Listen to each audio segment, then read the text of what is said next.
Anda kembali di Apa Kabar Indonesia Pagi, kita lanjutkan perbincangan atau informasi di Apa Kabar Indonesia Pagi ini mengenai kemajuan teknologi digital yang tidak hanya membawa perubahan positif, namun juga membawa dampak-dampak negatif.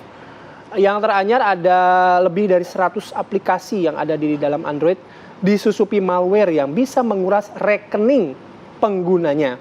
Dan tidak hanya itu, aplikasi tersebut juga rawan pencurian data dan juga privasi.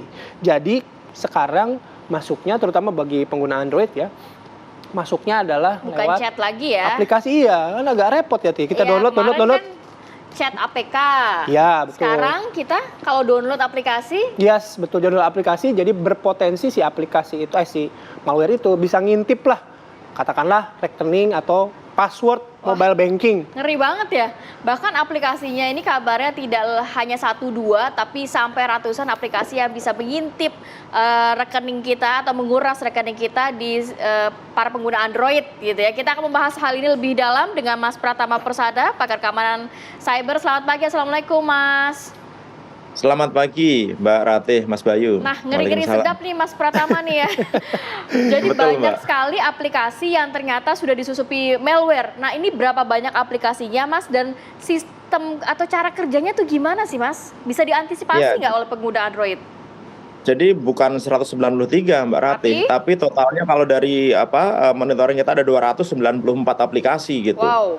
Nah, caranya adalah mereka menggunakan software development kit gitu. Jadi kalau aplikasi itu pasti ada SDK-nya. SDK-nya itu digunakan si pembuat programnya itu untuk menambahkan fitur-fitur gitu. Nah, ketika mereka upload aplikasinya itu ke Google Play gitu, memang tidak terdeteksi malware. Tetapi ternyata begitu diinstal aplikasi tersebut, dia minta source dari luar untuk update aplikasinya, dan di update itu ternyata terinstal malware begitu. Nah, celakanya adalah aplikasi-aplikasi ini bukan aplikasi yang kita download sembarangan dari tempat yang nggak jelas dari pihak ketiga gitu.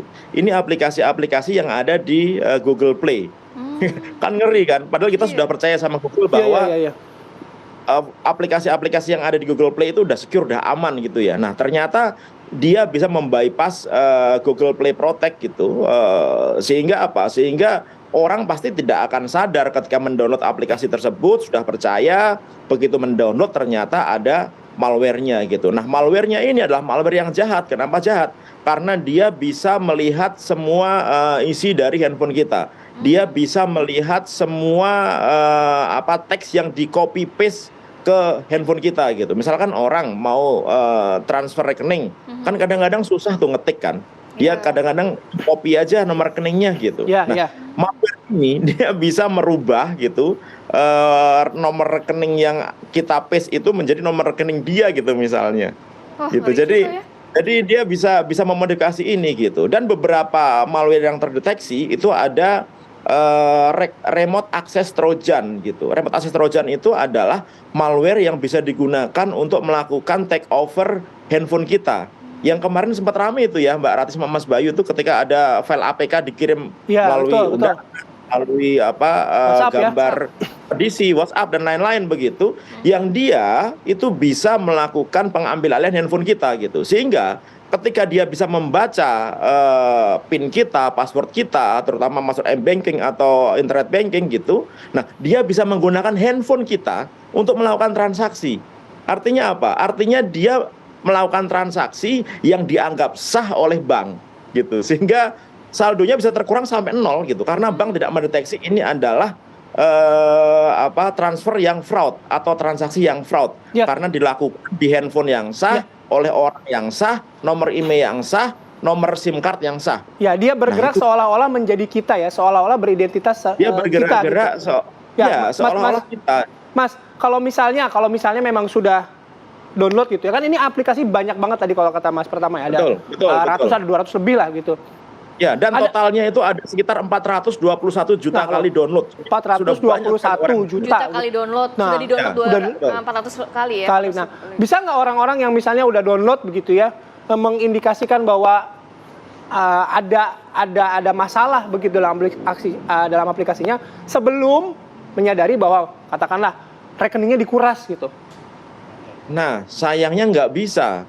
Kalau malware itu adalah malware yang biasa, contohnya misalkan malware yang untuk iklan, dia kan kadang-kadang pop up tuh, wah kita ada pop up iklan nih nggak jelas nih, Yes. yang mau buka aplikasi ada pop up iklannya gitu. Nah, karena ini ditujukan memang untuk mencuri data, dia nggak ada indikasi pop up atau indikasi bermasalah, aplikasinya tetap bisa digunakan sebagaimana aplikasi tersebut dibuat gitu. Ada yang macamnya, ada video maker, ada video editing, ada file untuk transfer dan lain-lain begitu. Semuanya bisa digunakan, tetapi di dalamnya ada malware-nya. Nah, ini yang cukup bahaya karena dengan mata telanjang kita nggak akan bisa. Kecuali kalau kita punya kemampuan sedikit ya, kita bisa melakukan monitoring network gitu. Kita bisa ngecek tuh. Bahkan kalau misalnya gini, Mas, Ya. bahkan misalnya gini, udah terlanjur download terus dapat informasi itu bahaya gitu, terus uninstall, berpengaruh nggak? Kayaknya ini ketika di-uninstall ya, aplikasinya mungkin ter-uninstall, tapi malware-nya masih tetap ada di sana, Mas. Oh, sudah terlanjur gitu. masuk gitu ya, Mas ya? Jadi kalau sudah terlanjur masuk, walaupun aplikasinya di-uninstall, malware-nya tetap akan stay di sana. Karena malware ini dia hidden di dalam sistem begitu, dan dia terpisah dari aplikasi yang tadi sudah diinstal. Nah, antisipasinya Sehingga- apa dong, Mas, kalau gitu? Nah, antisipasi sebenarnya paling bagus sih mencegah ya. Mencegahnya Ya. dengan apa? Dengan masang antivirus di handphone kita. Jadi jangan dianggap bahwa handphone itu nggak ada virusnya. Sekarang ini lebih banyak handphone yang digunakan untuk koneksi ke internet daripada komputer. Sehingga target hacker itu lebih banyak ke handphone. Orang lebih banyak bikin malware buat handphone. Oleh karena itu handphone perlu dilindungi. Nah, untuk melindungi itu salah satunya kita dengan menginstal antivirus. Antivirus ada yang berbayar, ada yang gratisan gitu. Yang penting jangan antivirus yang crack-crackan. Kalau antivirus yang crack-crackan gitu, Ada virusnya juga nanti kalau antivirus ada crack-crackan ya ada virusnya juga. gitu. Yang free ada kok, tapi ya ada iklannya dikit-dikit lah. Tapi kalau menurut saya gitu, daripada kita free, lebih baik kita investasi 100.000 dalam waktu setahun, ya. Tapi kita merasa tenang, rekening kita di bank tenang gitu, Oke. daripada uang kita yang ratusan juta, puluhan juta hilang gara-gara malware masuk ke handphone kita. Mas Pratama, bisa gimana caranya kita membedakan mana aplikasi yang secure buat kita download atau aplikasi yang ternyata bisa disusupi malware nih? Nah, kalau kita pasang antivirus, nanti antivirus itu akan memberitahukan kita, ini di aplikasi yang Anda install ada malware jenisnya ini gitu. Dia akan ngasih tahu. Dia akan ngasih tahu bahwa ini berbahaya, jangan diteruskan begitu. Tapi kalau kita tidak memiliki antivirus, ya udah pasti akan molos-molos saja. Nggak bisa kita membedakan aplikasi yang ada virusnya sama nggak ada virusnya, Mbak. Jadi semuanya akan diinstal aja gitu. Apalagi ketika di handphone kita, kita setupnya karena kita malas tekan yes, semuanya di approve gitu. Pokoknya semua akses dibuka gitu. Wah, itu lebih bahaya lagi gitu. Nggak ada pertahanan sama sekali. Oke. Jadi memang ini yang dimanfaatkan oleh orang-orang jahat di sana gitu, ketidaktahuan masyarakat, ketidaktahuan publik gitu, bahwa mereka ketika menginstal nggak pernah melihat-lihat dia neken apa, yang penting yes aplikasinya bisa keinstal, akhirnya apa? Malware-nya terinstall di handphonenya, dan ketika ada aplikasi internet banking, m-banking dan lain-lain, dompet digital, OVO, GoPay dan lain-lain gitu, itu bisa dipakai oleh orang tersebut dan bisa dipakai untuk menguras isi dari saldo kita. Oke, baik. Mas Pratama, terima kasih atas waktu dan juga edukasinya ya buat kita semua ya. Setidaknya yang menyaksikan tayangan ini juga sudah bisa lebih waspada lagi, terutama bagi pengguna Android begitu ya. Tapi bukan berarti platform lain juga sama sekali nol resikonya, masih ada resiko-resiko tadi antisipasinya menggunakan antivirus ya. Lebih baik kita mengeluarkan untuk per tahunnya bayar daripada uang rekening kita ludes. Baik, terima kasih banyak Mas Pratama sudah berbagi informasi pada pagi hari ini. Sehat selalu, Mas.